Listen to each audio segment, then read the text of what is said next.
Creating an ancestor altar at home. What can we do if we want to have a specific place to remember our ancestors, to work with them, but we're not sure how to go about it? Hello, Merry Meet. Welcome back or welcome. I'm Witch Hazel, and this is going to be our theme for today because we've spoken recently about altars in general, and we know that witches tend to have a witch's altar set up at home, but there are many different kinds of altars. So the ritual altar isn't necessarily the only altar or the only purpose for an altar that we might have in our homes. And since I personally really love ancestor altars, I thought it would be a good theme to chat about today. Quick note, I am traveling, so forgive the backdrop. I also thought this would be a good thing to chat about because it's not something specific to witchcraft. The concept of the ancestor altar, the idea of ancestor veneration, it has been around forever and it can be seen in many different religions and cultures around the world. Most especially, I think a lot of us know it from parts of Asia where it's much more prevalent. So having an ancestor altar is not just something interesting and fun, but in many cases it's a cultural thing as well, that maybe you might have an altar for whatever your spiritual work is, but then just traditionally your family has always kept an ancestor altar. So in my personal experience, I have not kept a specific ancestor altar, not year-round, but it is very common to have a seasonal altar. Usually, especially at Samhain for witches, we set up an ancestor altar, since that's a big part of the celebrations. Think of Dia de los Muertos, a similar concept. So I have done that when I'm working with a coven or individually as well. I usually set up an altar at Halloween time, Samhain. If we want an ancestor altar, but we either don't know how to set one up or are not sure that we want multiple altars in the house, what do we do? If you're not sure how to set up an ancestor altar, this will have to do with what tradition you want to follow with that altar. Many traditions will have certain items that you want to keep on the altar, usually a bowl of water, a bowl or glass of water.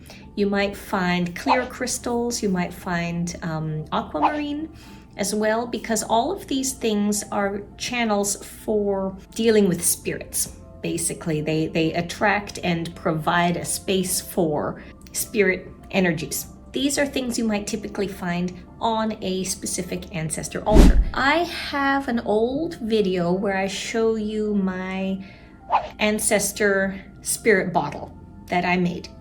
And that bottle contains various things like dirt from my grandparents' graves, rosemary and lavender and yew, and all of these herbs relate to certain things like remembrance, protection, reverence, etc. So if you want to go that route, you can create an ancestor bottle that provides a space for that energy, the energy you're inviting in, whatever ancestor it is, and has symbolic elements in it. And you can just keep that on your normal altar if you like. That would be an option, and then you have that little space reserved on your regular altar. This is similar to what I did when I used to do, and I don't remember if I have a video on this or if it was an old blog post, I used to do coffee with the ancestors. So on Sundays, because I used to have Sundays off, I would go run my errands, and while I was at the market, I would pick up a bouquet of flowers. I get home, set up the flowers, I make some coffee. I had a specific special coffee cup for my ancestors, and I would make each of us a cup of coffee. I would give each of us a pastry of some sort, and I would sit and use the little corner next to my standing altar, and I would just do this coffee chat with the ancestors. If you want to set up an altar but don't know what's in it, that would be the way to do it. Either use items that are meaningful to you and create an altar just with those things. That's perfectly fine. Or if you know you're wanting to follow a specific tradition, look up that tradition and find out what they put typically on those altars. For standing ancestor altars, altars that are going to be more permanent, usually you also find things like photographs of the departed loved ones, if you have them, things that belonged to them or that were special to them. Anything from, let's say, if I wanted to set up something for my grandmother, I have some costume jewelry of hers. I would put a picture and I would put the little jewelry piece next to it. If I did not have something that belonged to them, or maybe I don't even have a picture, but I know that, let's say I had a great uncle or something who liked to smoke a pipe. I could have a pipe or pipe tobacco or something and put that on the altar as a representation of that person that I want to commune with. Essentially, it's just be creative. Have fun with it. Be creative. You really can't go wrong so long as your intent is there. Whatever you use, if you have the intent that this is going to connect me to grandma, this is going to connect me to my ancestors from 300 years ago, then it will. If you have your belief and your intent. That is one thing if you want to set up an altar. But now let's talk about what if you don't want to take up additional space with more altar stuff.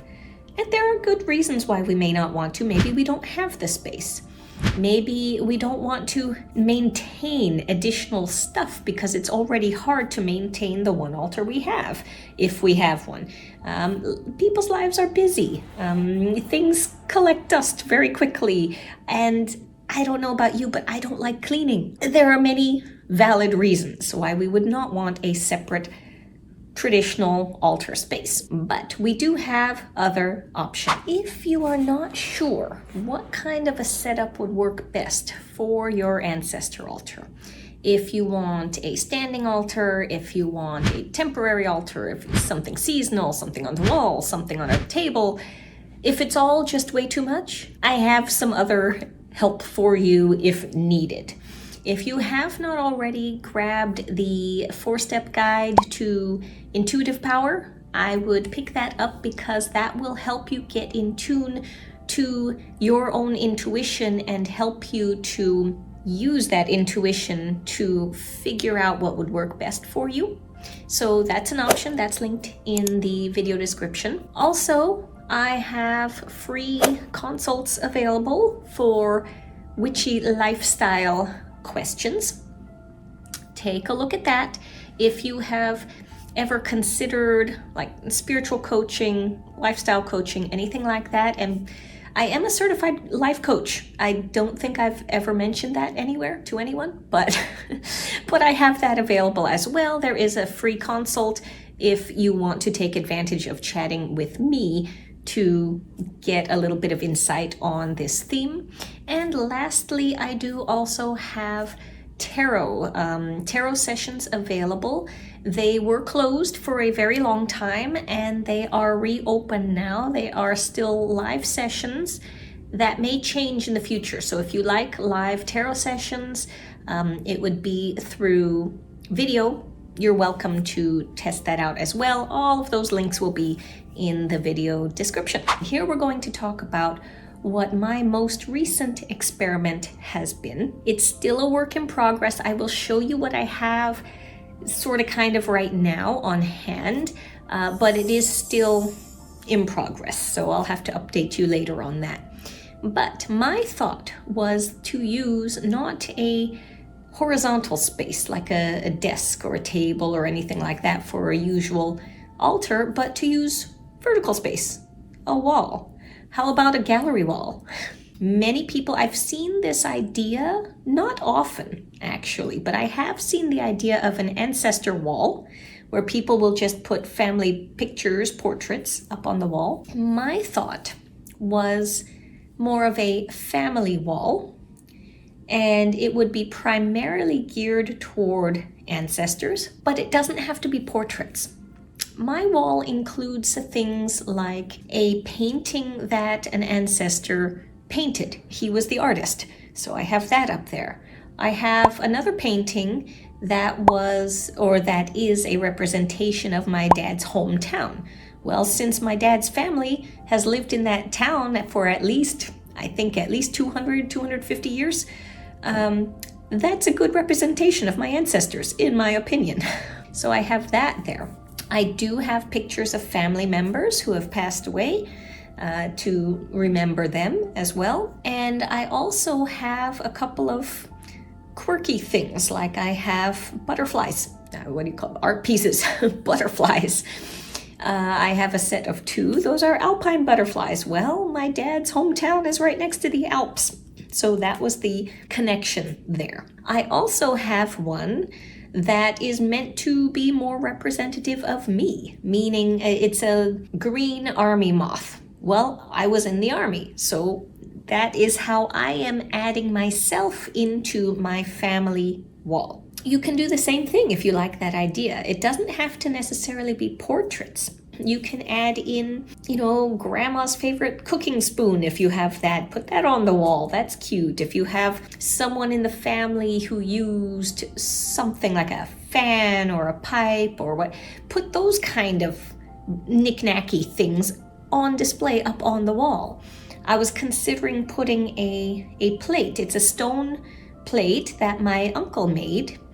Considering putting that up on the wall for display. It's again a very creative way that you can put together an altar and have it be more of a general decor piece, a general home item that wouldn't necessarily stand out as an altar if you don't want it to. Again, many witches are not always able to express their spirituality and don't feel that they can keep an altar in their home if they share the home with other people or for when guests come over.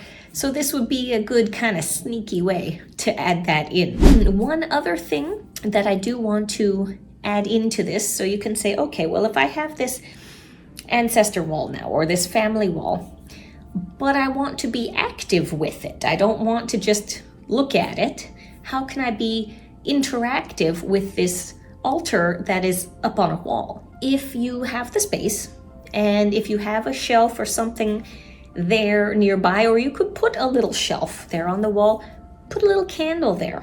Put a candle there, have space, make some sort of a comfortable space that you can say a prayer, give some sort of recognition, light incense. It doesn't have to be anything big or involved. In my case, I actually accidentally created a great little nook right there next to the wall, which I did not mean to do, but I really like it now that it's there.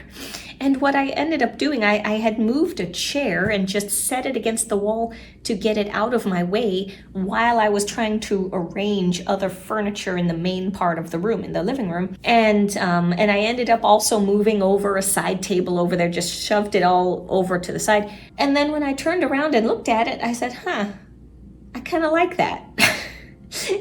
I think that's that reading nook that I wanted, that in my head I had this nook in a different corner and it just wasn't working in that corner. I couldn't set it up.